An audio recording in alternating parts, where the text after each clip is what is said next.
Hi everyone, welcome back to AI for Leaders. I'm very excited to bring you the third episode in our P.R.I.S.M.S framework for implementing AI in your organization. Today, we are diving into step 3, identify and evaluate available technologies. One of the most exciting steps, but also where the biggest mistakes happen if you're not careful. This is where most leaders trip up. After defining the problem and redesigning workflows, which we covered in step 1 and 2, they jump straight into shiny tools. But we are not here for AI theater. We want real, measurable business impact. So let's break down how you can confidently identify and evaluate AI solutions that actually solve your problem and align with your business goals. Let's do a quick context recap. In step 1, we defined a clear problem, like slow and inconsistent customer support. We broke it down, analyzing impact, calculating return on investment, and identifying measurable KPIs like reducing responses time or increasing accuracy. In step 2, we redesigned the workflow to adopt for AI. Instead of patching AI on top of broken process, we reimagined and redesigned the workflow. Now we are ready to bring in the technology. But here is the real question. Which AI solution truly fits your problem, your workflows, and your business environment? Spoiler alert, there is no magic one-size-fits-all answer, but there is a structured way to find the right one. Business alignment. Will this tech move the needle? The first and the most critical question to ask is, will this technology directly help us achieve the specific business goals we define in step 1?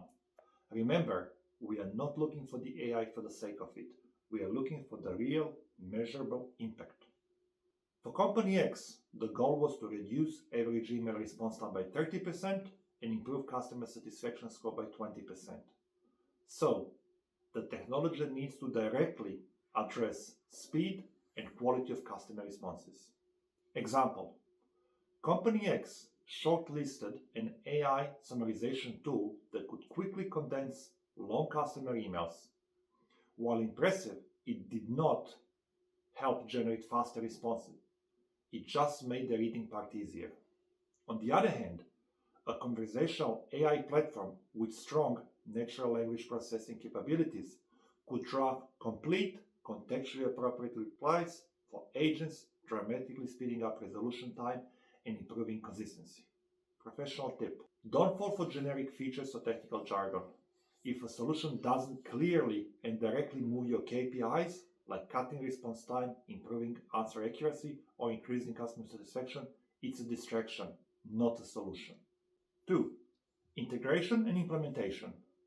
Can the solution plug into your ecosystem? Even the most advanced tool is useless if it cannot work with your current systems. What you need to look for is APIs or plugins for tools like Salesforce, HubSpot, or Zendesk. Also, support for your existing cloud infrastructure, whether it's Microsoft Azure, Amazon AWS, or Google Cloud. Another benefit is a low-code or no-code customization. And last but not least, ability to fine-tune or make changes to your AI solution.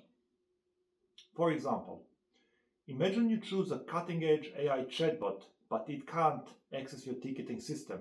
Now you have created an orphan tool that won't drive adoption or any insights. Professional tip: always involve IT early. A tool that takes 6 months to integrate is 6 months too long. Number 3, scalability and long-term viability. You don't want a tool that solves today's problem but breaks tomorrow. What you need to ask is, can this tool scale with increasing data volume, business requirement complexity, and user load? Is the vendor financially stable or VC-backed and burning cash?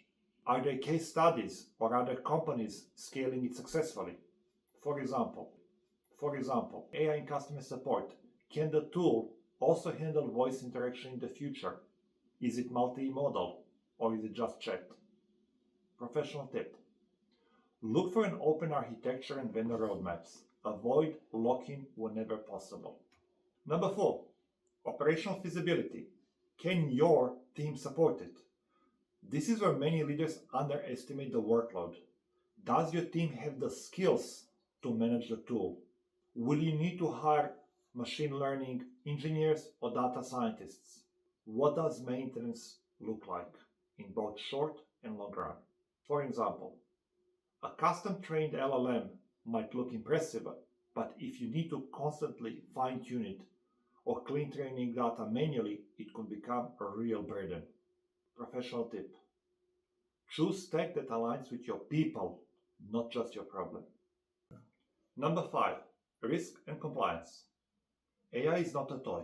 You need to evaluate data privacy, especially for industries like healthcare or finance, bias and fairness in model outputs, audit trails and explainability. If your AI solution makes decisions that affect people, like pricing, hiring, or loan approvals, you need explainability features. For example, in customer support, if AI recommends refunding a customer, can your team trace why the AI made that recommendation?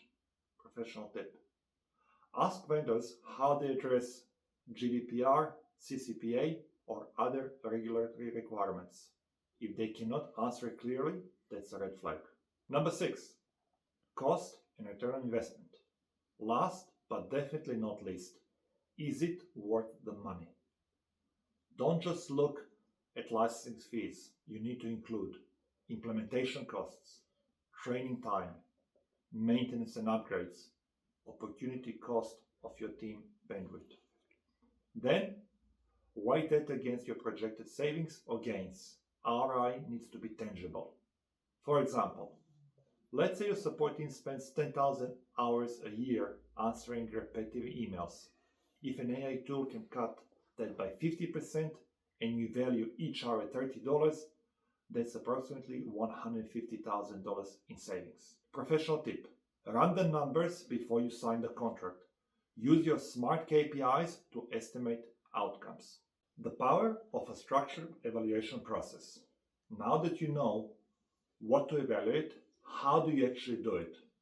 Here is a simple evaluation flow. Number 1, shortlist vendors using the 6 criteria above. Number 2, score them using a weighted matrix. We'll link free template in the comments. Involve all relevant stakeholders: IT, operations, support teams, domain experts. 4, schedule demos and question and answer sessions. And finally, run a proof of concept or POC with top 1 or 2 tools. And this is what we're going to cover in our next episode. Finally, don't get swayed by vendor pitch decks or flashy terminology. Stick to your KPIs and your workflow. Now let's look at the real world use case: AI for customer support. Let's apply everything we have learned so far for our company X example and connect it across all 6 steps. Company's X goals were simple but powerful: reduce email response time and increase accuracy. After steps 1 and 2, they redesigned their workflow to let AI handle FAQs and assist human agents in real time. Now, during step 3, they shortlisted 3 tools. Let's look at the table that shows the results. Tool A, in terms of the strengths, it had a great NLP and integrate with their existing Zendesk solution. In terms of weaknesses, it had a very poor audibility. Tool B was open source and highly customizable, but needed a very heavy development effort. And finally, Tool C was enterprise ready with a strong business alignment, but it had a high cost. Using our 6 evaluation criteria, they ran a 2-week proof of concept with tools A and C, focusing on integration time, impact on KPIs, feedback from frontline support agents, and compliance and auditability. The result? Tool C delivers better ROI despite its higher cost.